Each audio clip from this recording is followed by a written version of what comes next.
Nós estamos celebrando o 21º domingo do tempo comum e na liturgia de hoje o evangelho que nos é proposto é aquele famoso episódio, aquele relato em que Jesus, em Cesareia de Filipe com Pedro e os apóstolos, ele faz uma pergunta e depois continua o evangelho que nós podemos tirar vários elementos.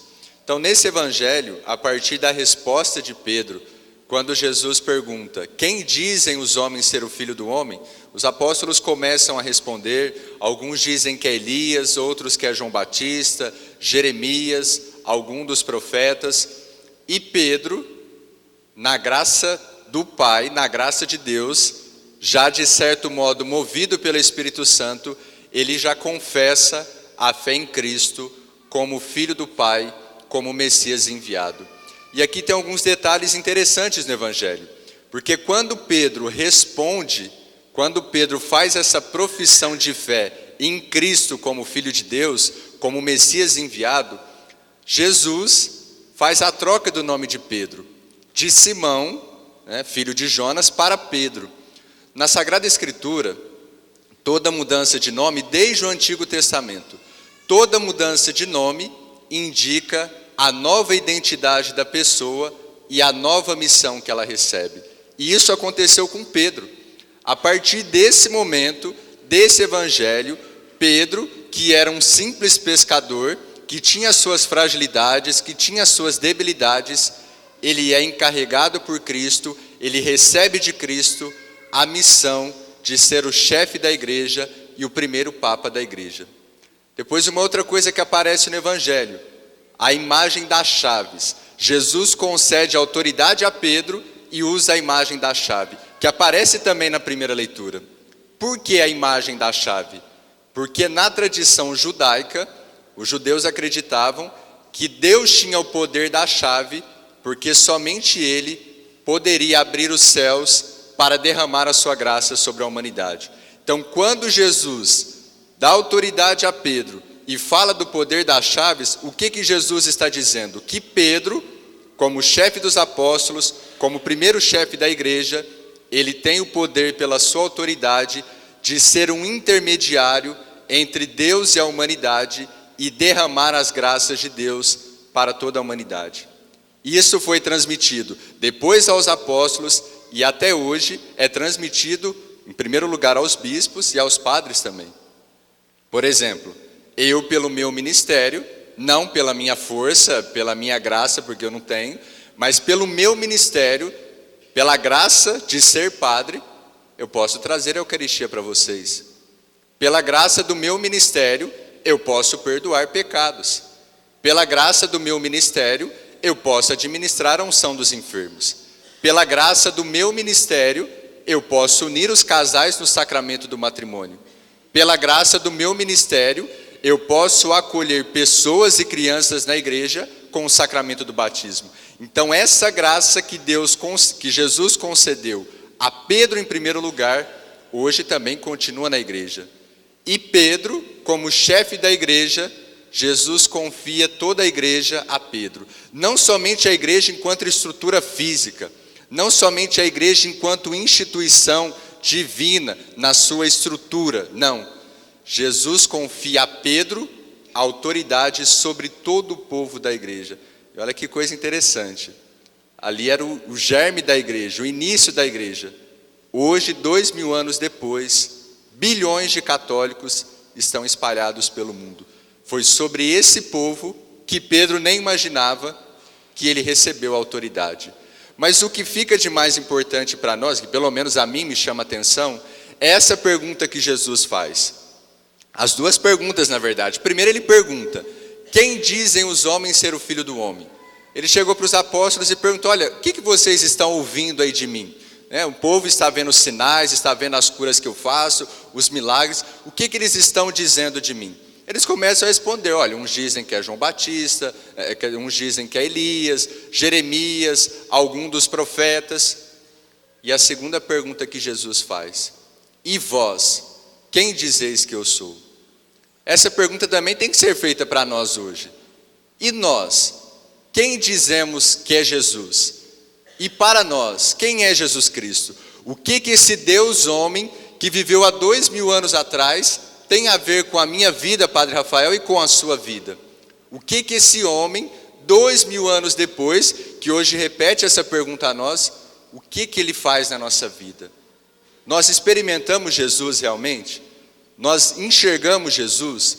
Quando nós participamos da Eucaristia, é o próprio Jesus que nós estamos buscando na palavra, na Eucaristia, na Assembleia? Quem é Jesus para nós? O que ele tem a ver com a nossa vida? E é a experiência da fé que nós precisamos fazer. Para um cristão católico, se vocês me perguntassem assim, padre, então como que eu posso viver a minha fé dentro da igreja? Como que eu posso experimentar esse Cristo? Gente, em primeiro lugar, para um cristão católico, alguém que se diz católico, é imprescindível, indispensável participar da Eucaristia Dominical. É a base da nossa fé. Se nós nos dizemos católicos, mas não participamos, não tomamos parte todos os domingos, ou no sábado à noite, que é a liturgia dominical, não tomamos parte do sacrifício de Cristo, do sacrifício da Eucaristia, nós não somos cristãos católicos. Aqui está a base da nossa fé. Depois, no nosso dia a dia, conforme as nossas possibilidades, conforme os nossos horários, é importante viver a vida da fé. No seu dia a dia, eu, Padre Rafael, no meu dia a dia, preciso buscar momentos em que eu paro diante de Deus, mesmo que minutos breves, mas eu me coloco em oração. Eu falo muito para as pessoas da oração pela manhã, porque como nós estamos começando o dia, é importante que alguns minutos nós dediquemos à oração. A partir de um devocionário, de um livrinho de oração, ou uma oração espontânea, pessoal, a oração do terço, a intercessão de Nossa Senhora, mas é importante que nós no nosso dia a dia busquemos esses momentos de oração. O que nós vivemos aqui na Eucaristia Dominical, durante a semana, é intensificado, é revivificado, vamos dizer assim, é mais uma vez experimentado na nossa oração. Depois também uma arma que a igreja nos oferece quando necessário, o sacramento da confissão. Se eu reconheço que não estou bem na minha vida espiritual, se eu reconheço que não estou em comunhão com Deus, que não estou em comunhão com a minha família, que não estou em comunhão com os irmãos, eu posso recorrer ao sacramento da confissão, que é um presente que Cristo deixou à igreja, para perdoar os nossos pecados, para derramar o seu amor sobre nós, para nos fazer retornar à vida. É assim que nós vamos vivendo a nossa vida de fé. A igreja nos oferece tantas armas.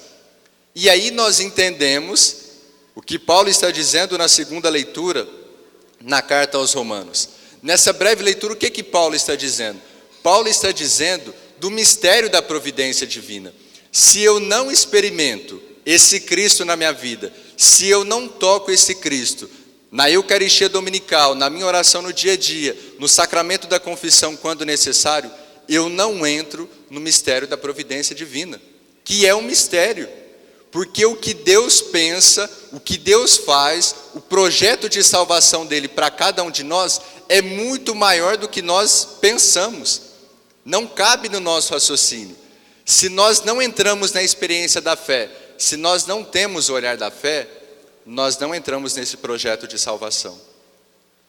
Porque o sofrimento faz parte da vida, as provações acontecem, Deus permite, Deus tem a sua vontade, mas Deus também tem as suas permissões. Então Deus permite que o sofrimento bata a nossa porta, Deus permite que uma enfermidade bata a nossa porta, Deus permite que dentro da nossa família aconteçam situações que tirem a nossa estrutura, Deus permite que a nossa vida financeira em alguns momentos seja abalada, mas se eu rezo, se eu faço uma experiência concreta, eu entro nesse mistério da providência divina. Eu entro no mistério da vontade de Deus. E até a minha oração, ela muda. Nós não podemos rezar para manipular a vontade de Deus. Eu não posso rezar, me colocar diante de Deus numa relação de escambo, de troca, de interesse. Não, eu preciso rezar para entrar no mistério da vontade de Deus. Por que nós rezamos? Você pode até pensar na sua cabeça. Você reza por quê? Você está com algum interesse? Então eu vou agora fazer o propósito de participar da Eucaristia Dominical durante a semana, porque eu quero que Deus me conceda alguma coisa. E se Deus não me conceder, não persevero mais. Eu vou fazer uma novena, algum santo, Santa Teresinha, ao Sagrado Coração de Jesus. Eu vou fazer essa novena, pedindo uma graça. Claro que nós podemos pedir, mas eu vou pedir uma graça. Se Deus não realizar essa graça, eu não persevero mais. Eu vou participar de um cerco de Jericó, vou participar de alguma coisa, uma noite de adoração, mas se Deus não realizar aquilo que eu penso que Ele tem que realizar, aquilo que é do meu interesse, não persevero mais.